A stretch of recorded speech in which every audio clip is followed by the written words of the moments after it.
Okay, so this is the stuff you don't see. The problem with owning cars is that at some stage, especially living on a country property, they all get dirty. That's actually going to a good mate of mine who's going to finish this one off, which just waiting on him to get that out of the way, actually, because that one is definitely in the way at the moment. But that's right, we'll sort that out. So the GT4 is reasonably sort of clean because it's been in the air chamber, and it does protect them. I've still got a few little bits on it that need cleaning up. I know, you've never seen this so dusty, and unfortunately, yes, it got kept out under where the 911 is in the back there. It got kept under there for quite a while, so today we'll clean it off. And just being the open top roof and not wanting to close the roof up at the moment, I'm going to throw it back in the air chamber there where the GT4's been. Sam's, we've still got to get finished off, but and that 911 there, just about finished that with the roof. We just got to send some air cylinders out, hydraulic cylinders out, and that one will be back on the road. But look, I should do an after video because these things come up so nice. Actually, the wheels are looking good. These American racing wheels, they're just beautiful wheels. They suit the era. They really do. It's just a magic way, you know, that chrome just matched the 50s, didn't it? This is a 1959 C1 Corvette, and it's what inspired me to buy the C8, actually. But we still got a little bit to go on this one yet till we get on the road for summer. But anyway, we're just love this interior. So beautiful on this thing. This thing's so clean. It really is. And for those of you who haven't seen it, good point. Oh, hang on. I'm sort of semi-locked in there. Hang on, fix that. That's better. Helps if you take the catch off. It's in that halfway position. And yeah, so big lock 454 sitting in there, and fits pretty well, actually. I was talking to some mates about this the other day, and I thought it was reasonably tight. I mean, it's tight to the firewall, but they're right. You know, you haven't had to go extractors through the guards or anything silly like that with HRs. We've done that a couple of times. Excuse me. But and the 5-speed Tramic box on it, that is responsive. That's brilliant. It really is. And not that you'll see it, but it's got a Lockie, Benny. Good guys. 782 motors, 9-inch rear end sitting in it there, and all be modified to suit. And can't say enough good things about 782. Seriously, Lockie and Benny, they look after me, seriously. Anyway, so then I've got to clean this one. This one's not too bad. It's just been up and down the road a few times, and this is as you can see, we pick up this sort of dust here, you know, just coming off the back. And sometimes you can get lucky. You can just come in, and if it's not wet and it's a dry day, you literally can blow it off with we've got high pressure blowers. But yeah, today no, we'll do the right thing and actually use some of the gear we've got. As you can see, yeah, see, we've picked up there's a bit of water. The minute you start seeing bits that are like that, you've had probably gone through a bit of a puddle somewhere, which I don't take these cars out in the wet, but I must admit sometimes, you know, even a dry day like today, the sunshine, look at this beautiful day, it really is. And honestly, there's still puddles, you know, in our own driveways. We had so much rain. Anyway, this is a C8, and I've just ordered new wheels from Aerollari, Chet at Aerollari. Unbelievable. Look, seriously, just putting up with me asking so many questions. What about this? What about that? Oh, is this popular? Do other people do this? If I put this wheel on, is it going to scrub? If I do this, will it look good? Can you guarantee me that, you know, I'll make money on these wheels? You know, real stupid questions, you know. Anyway, yeah, as you can see, we've picked up a few bugs on the front there, and that we actually use special cleaners for that to make sure that we don't hurt the paint. This is going in for a full coating. I've got to talk to Tanya about that, actually, because she is the person to discuss anything to do with coating on cars. Now, this one is another, have a look, here we go, another 782, and this is what I mean about 782 motors, seriously. I bought this sitting in bed, hadn't even looked at it. I'm listening to Benny and Lockie sort of going, can't believe how cheap this thing's going because it was no reserve. And, you know, their job is to get the price up as much as possible. It was at, I should say a certain price. Hey, Lockie, I've got to be smart here, don't I? Anyway, yeah, no, it was at a very reasonable price. And I put an extra $500 bid on it, thinking, you know, if it goes any more, oh, well, someone else can have it, you know. But sometimes you don't know when you're buying an absolute gem. Now, this is dirty right now. And trust me, when it came to me from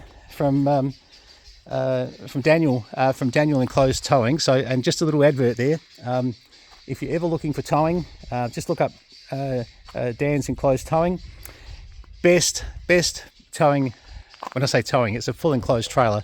And you've seen my other videos. The C1 Corvette video has a fair bit with Dan in there. But not just that, he's just a fabulous guy to deal with.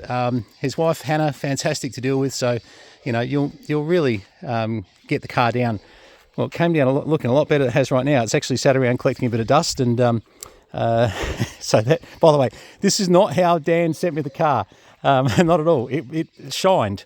So, yes, but some of the sheds, we get a bit of dust in them at times. This has sat around for quite a few weeks. I think we've had this about a month. So, you know, that's the remnants of dirt from a month. But, you know, the thing about this car, and this is typical Lockie and Benny, they don't tell you that it came with a book full of receipts on everything that's been done to it. You know, all the rubber seals, I could go on, motor, gearbox, blah, blah, blah. So many things that were in the receipts that I, you know, really went, wow. And the restoration, because it truly was a restoration. It wasn't a modification. This Mustang, it seriously, he kept it, you know, reasonably genuine. The only thing I would complain about, if I was going to complain, is he's got a 5-speed Tremec in there. So another Tremec, good box. I love them. But, you know, some people will be purists and want the 4-speed. But have a look at this, just like the C1 Corvette. This is so typical of Benny and Lockie cars. You look at the interiors and, you know, there's nothing to do. I mean, clean it. I mean, I've got to get all my cleaning gear out. that's probably, you know, my biggest job. But, yeah, look, it's an beautiful dash. Everything functions like it should. There is nothing that doesn't work on it. Power steering is absolutely tight and beautiful.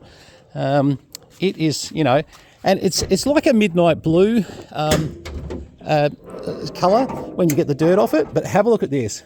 Seriously. When I saw the pictures at 782, I thought, you know what? I mean, I had to make a decision in literally seconds. And my gut feel just said, I reckon this is the one that got away if I let it go. You know, and I've done this before. I missed a Maloo recently. I haven't stopped complaining about a 60-gram Maloo, which I would have bought in a heartbeat. You know, it's 90 to 100 grand supercharged Maloo every day of the week. And what's worse is my mate who does all my transporting, he actually transported that car, and he was telling me all about it. Just to give you two ends, I've got another mate that does a bit of transporting for me, and he normally brings down things like this that are not particularly show cars, not, you know, although I underestimated this one. So I do have other contacts for, like, sometimes Daniel will get so busy that, you know, so you can't put all your bets on Daniel for sure. You know, he's the best, no question. But some of the other people I deal with, Hugh and a couple of the others, they're not far behind them. They really, and a lot of them have transferred over to enclosed transport just lately, I've noticed too. Now, you are going to pay a premium for that, but, you know, it is going to come down looking very nice. No stone chips or anything. But look at that. I mean, geez. And that's the thing. Look, you know, because we're not sure what we're doing with this car, I don't disclose prices because we might make a couple of bucks on this one. But I can tell you now, we won't put a lot on it. But whoever gets this, if I do sell, and I do say if, because I haven't completely decided yet that that's what I want to do. Look at that, door even shuts, like an old HR Holden, you know, but doesn't have the creak. You know, the HR Holden creak. Speaking of my HR, that's still down in Melbourne at the moment, my V8 HR. So I will give you an update on that as soon as we can. Bloody cat, look at this. Don't do that. Oh, look, you know, if this was a real show car, he wouldn't do that. But, and look, let me put this down. When we do some shots of this, which we'll do probably later today when it's clean, you'll find, you know, it really does come up extremely well. It's a nice, not show paint job, but nice paint job. This car's got a little bit of signs of age in a couple of areas that I've noticed, but look, minor. And I can tell you now, I'll give you a bit of a hint. This car will be under 50 grand.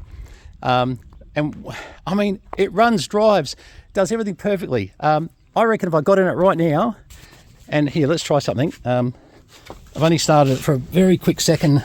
Excuse me. Oh, keys. Yeah, here, I'm showing you all my secrets now. Yeah, that'd be hard to find, wouldn't it? It's all right, we do put them into a lockbox. Now, we check if it's in gear, because we don't want to go through the front of the shed or something. Now, let's see. I'm not even going to pump it. Look at that. I mean, seriously. I mean, Lockie, why did you sell me a car that starts first time every time? And that's just unreal, you know, mate. And it's been doing that ever since I've had it. It's been sitting around for a month. And sometimes I'll show people, I'll start it up, you know, for a few seconds and say, hey, have a look at this. And everyone says to me, well, how come it just starts so easily? I don't know, ask Lockie and Benny, you know, so but yeah. But as I said, look, you know, it's not a perfect paint job. I'll get some photos of it once it's all cleaned up. And when I say cleaned up, just needs a wash. I mean, interior, what are you going to do to this interior? I've got this new, you know, $1,000 vacuum system. I don't know. I mean, I need it now, but I'm going to use it for about 2 minutes. By the way, I like the vinyl top roofs. I really do. So anyway, but you know, so 60s, obviously current, very dirty 59. But once again, look at what they did with interiors back in these days. Oh, hang on. Don't mind me. I normally have this Corvette rug. This is a Corvette rug that goes over the seats just while I've got it, while I had it sort of sitting there, because I can easily wash that. But yeah, it just gives you a bit of an idea. Sorry, the radio grill front sitting down there, I've got to sort that out. I'm probably going to take that radio out, to be honest. I want something a bit more historic in there. There's a few sort of interesting ones available, but yeah. But you know, I got tempted to sell this at one stage. I really did. It was actually when I was buying the other Corvette, and just for 10 minutes, seriously. You know, financially, hey, you know, this orange thing cost a bucket load, and I was really thinking, oh, am I being stupid? Am I, you know, sort of, but no, in the end, I went with my gut feel, which I wanted to have the first of the Corvettes and the last of the Corvettes. Well, it's current Corvette's not last. We're going to make lots more. Actually, the new, excuse me, Z06 is out, and the ZR1 probably 2026, 2027 here in Australia, 1,064 horsepower. Look, you know, I know I put something on Facebook recently that talked about the ZR1 and how nice it'd be to have one, but I guarantee you, just I'm going to give you the big tip. It will be way out of my budget, way. I'm thinking in Australian dollars, that car could be, look, yeah, $700,000-800,000. You know, it's going to be one of those very collectible cars. They've got to be careful because they've got to, you know, hang in there, you know, against Lambo and Ferrari pricing, etc. But you know, if they did 700k, let's say, oh yeah, they're in there. Especially with, well, that's the fastest production car. It even beats the Bugatti Veyron, which is amazing. I think there is a faster, souped-up Veyron out there that does a bit more than 1,064 horsepower. But anyway, it doesn't matter. All right, well, anyway, I'm going to be raving on here, so there you go. And the Trackhawk, this is the fastest car I own at the moment. Don't laugh, but it is actually the fastest car here. All right, well, sorry, I thought someone was coming here, and I just thought, and they might be, don't know. Maybe they went the wrong place, not sure. Yeah, as fast as the Corvette is, and they are, this thing is the one. I hate showing it to you, so dirty, but you know, I use it a bit of an everyday thing sometimes too, when I'm not in my bloody Pajero. But this is 700 horsepower, supercharged V8.